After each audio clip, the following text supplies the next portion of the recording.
Got about 20 minutes left on Orange Nation. Stephen Fonte, Mario Sacco with you as we bring on our final guest. If you happen to be watching us on QSportsTalk.com, you see Andrew Chelney, host of Chel Squared NHL podcast, also a producer at SiriusXM NBA Radio. Andrew, thanks for coming on. We'll talk both hockey and basketball with you. Let's start with the Stanley Cup playoffs. And my partner here struggling today following his Penguins blowing that 3-1 series lead to the Rangers. Great series. First and foremost, what kind of chances do you give the Rangers in the next round against the Canes? I mean, it's going to be really tough because the Hurricanes were a tough matchup for the Rangers all season long, and even predating back to the bubble series where Carolina just absolutely dominated the Rangers. It's going to be a tough series because the Penguins played very well against the Rangers. They just couldn't hold a lead in games 5 and 6 and also 7. But if you take a look at the microstats, if you take a look at the analytics, the Penguins utterly dominated the Rangers for long stretches of time. There were just moments within the game that the Rangers took control, they took advantage. Louis Domingue, third string goalie, Tristan Jarry battling an injury, made it happen, and here the Rangers are in round number 2. Carolina's a much better team. They're a healthier team. They know how to play the game well. Absolutely, you can't get anything done in the neutral zone. You can't get much done in any part of the ice. So for the Rangers, it's really going to be an uphill battle. But the Rangers don't give up. We saw it in Game 5, in Game 6, and in Game 7. So I think the Carolina Hurricanes ultimately win this series, but it will probably be closer than what some people might think. Andrew, to make matters worse, the guy sitting next to me made me work last night, and I had to anchor while watching that painful thing last night. So, brutal. Even dug in a little deeper. You do got a guy in net, though, in Igor Shesterkin, that could steal you a couple of games. And I thought he was, although he was lit up at times, even got pulled in this series, he was able to show that grit and determination that wills you to series wins. And it did it in Game 7. Can he, continue that moving forward in this Carolina series against a very speedy Carolina team? Yeah, I think he's definitely one of the Vezina candidates. I think he's going to run away with the Vezina Trophy, which, for those that don't know, is the trophy for the best goal in the league. He's a candidate for the Hart Trophy, which is league MVP, and I would think he's either going to win that or be in the runner-up, maybe behind Austin Matthews for that award. He's the team leader. The Rangers will go as far as they'll take them. And Game 7, where you needed your stars to show up and your best players to come in and get the job done, Shesterkin was phenomenal. And he was the reason Rangers won that game. If it was anybody else, the Penguins would have buried at least a couple of more opportunities that they had. So some of those saves that Shesterkin made, he had no business making. He was standing on top of his head, and he got the job done. So in terms of if I think Shesterkin will hold down the fort, everything leading up to this point makes me believe that he will. You look at that Leafs Lightning series, and obviously we locally have an eye on that, given the fact that Tampa Bay is the parent club of the Syracuse Crunch. How do you look at that series? Like, do you look at it as, the Lightning being the two-time defending Stanley Cup champs, like their experience was the determining factor, or do you look at it as, here we go again with the Leafs, and they were in position to win a series, and they just failed to get it done again when they needed to? Was it the Lightning winning that series or the Leafs losing that series, in your opinion? It's kind of both, because I think the Lightning they're back-to-back champions. They know how to win games. They know how to get it done. I originally picked the Leafs in 6. I thought the Leafs, this was going to be their year. They finally break out of the first round. The Lightning, to me, were a tired team. You can't win back-to-back cups going for a three-peat and not at least suffer some kind of fatigue. I thought the Leafs would just be a quicker team. The Lightning just aren't as deep as they were during those past couple of cup runs. I thought the Leafs would take care of the Lightning in 6 games. That did not happen. Although Game 7 was very close, it could have gone either way. I think the Leafs could have won this series. I think they should have won this series, but ultimately, this is a lot closer of a series than perhaps people want to give them credit for again, because Game 7 was a coin flip, and Tampa Bay, for a large portion of Game 7, only played about 8 or 9 forwards. A lot of their players were on the bench, or they didn't see a whole lot of ice time. So, and the Leafs just ultimately couldn't get that game tying goal. So yeah, there were definitely parts where the Leafs had it, they lost it just prime Leafs fashion. But you gotta give Tampa a lot of credit here. They know how to win games. They know how to buckle down. John Cooper's a phenomenal coach. Vasi, obviously still one of the best goalies in the NHL. He stood on his head in Game 7. Again, when it's Game 7 and you need your top guys to step up, there was Andrei Vasilevsky, and he got the job done for Tampa Bay. One series that came to a close and a career coming to a close, Dustin Brown, a former Ithaca native, actually lives in Ithaca in the summertime. What do you make of Dustin Brown's career? Is he a Hall of Famer, a couple of cups, and a great run for the LA Kings?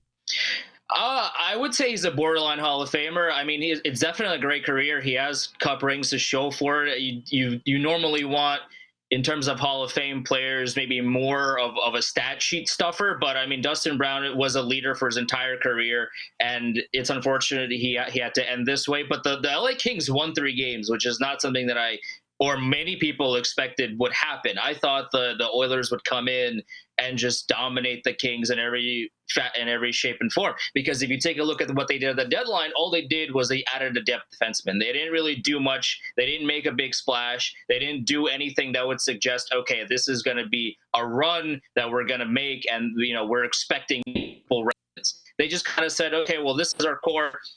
See what we can do.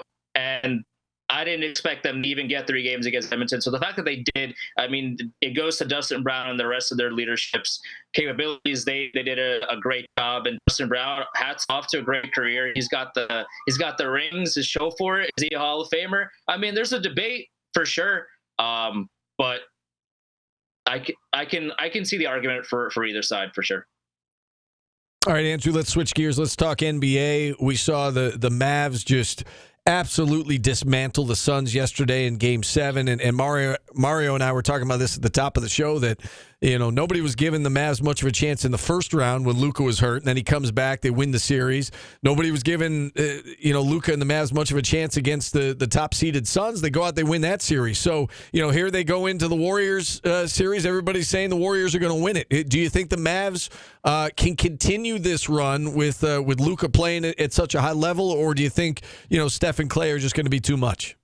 Well, the original thought was Booker and Chris Paul were going to be too much for the Mavs, and yet here they were in Game 7, just as if the local college team is playing kindergartners at recess, and like that to me looked like what the score was. It wasn't even close. Game 7, you would think, okay, Chris Paul at 37 years old, you got Devin Booker, you got all these guys, they're going to step up. The leadership is there in place. They know the protocol, they know how to handle a Game 7, and it all just fell apart. And Luka Doncic, to his credit, he's playing phenomenal basketball. He's playing the best basketball of his life, and I think you got to give a lot of credit to Jason Kidd, because there were so many questions coming in to his new tenure in Dallas that makes you think, okay, well, these are things that he did wrong in Milwaukee. Is he capable of doing this in Dallas? What can you do with Luka? The Porzingis situation, what are we doing with him? And ever since the Porzingis trade, Luka has had more space to operate. Jason has turned Luka into a much better defender than he was prior to his tenure. He's definitely not just a one-way player anymore. He's improved in so many areas, and he's becoming a two-way superstar right in front of our eyes. So in terms of the Dallas and Golden State series, I would be very much surprised if this went any less than 6 games. Probably going to go 7 games.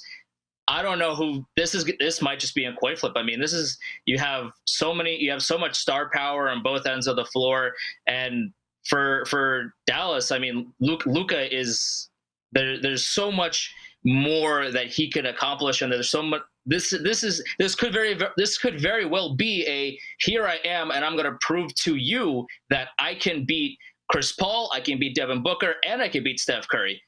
And I'm not afraid of anybody. And he showed that he's not afraid of anybody in Game 7. That score was as if you just booted up NBA 2K and played on rookie mode. That's the kind of score that you would expect. It wasn't even close.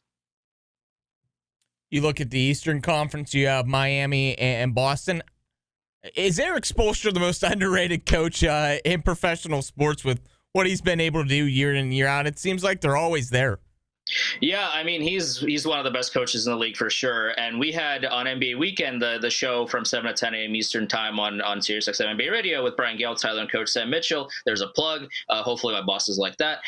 We had Ernie Johnson come on, and he was talking about how everybody is sleeping on the Miami Heat. And he's right, because even though they are the 1 seed and they are in the conference finals, everybody's just looking at them, as if they're an easy out. Well, they're one of the last few teams remaining, and if you don't take them seriously now, then you'll regret it when the series is over and you lost. We saw that in the first round. We saw it in the second round against the Sixers. The Heat are a dangerous team, and Erik Spoelstra definitely has.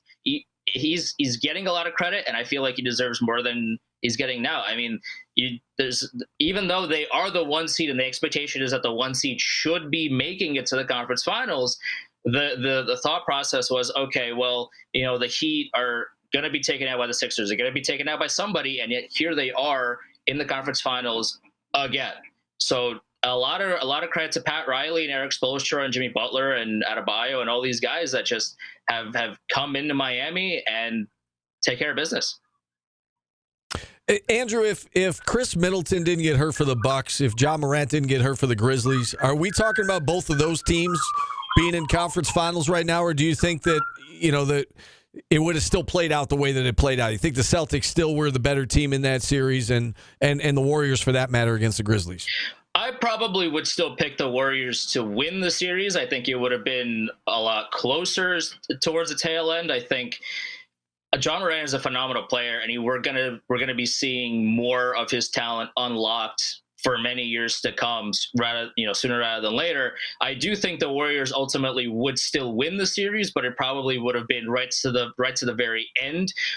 In terms of the Bucks, I mean, Game 7, Giannis didn't look all that good after the first quarter. The first quarter, he dominated. He was incredible. He was out in full force, and then after that first quarter, there was a few layups he missed. There were some shots that he should have easily put in, and they just rimmed around, or he didn't get the right touch on. He didn't look all that great. With Chris Middleton, I feel like it would have been a much closer game for sure. Whether we could play the if-then game all day, but if Chris played, then definitely would have been a closer game.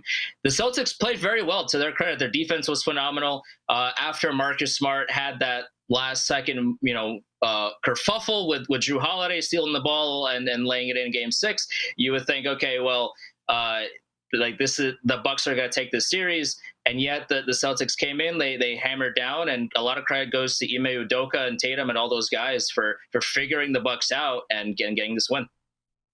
All right, Andrew, real quick, we've got about 10 seconds here. We're running out of time. Who's your pick to win the title in the NBA? Oh man, you're putting me on the spot here. There's a lot of good teams here left. I'd probably go Celtics Warriors for the final.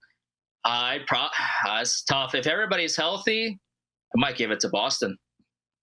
Yeah. All right. Yeah, I think Warriors Celtics too. Anyway, great stuff, Andrew. Thanks for coming on. We do appreciate it, and hopefully we can talk hockey and basketball with you again soon. Absolutely, anytime. All right, Andrew Chelney from the Chel Squared NHL podcast, a producer of SiriusXM NBA Radio. We got to take our final time out. We'll wrap things up next on ESPN Radio. 16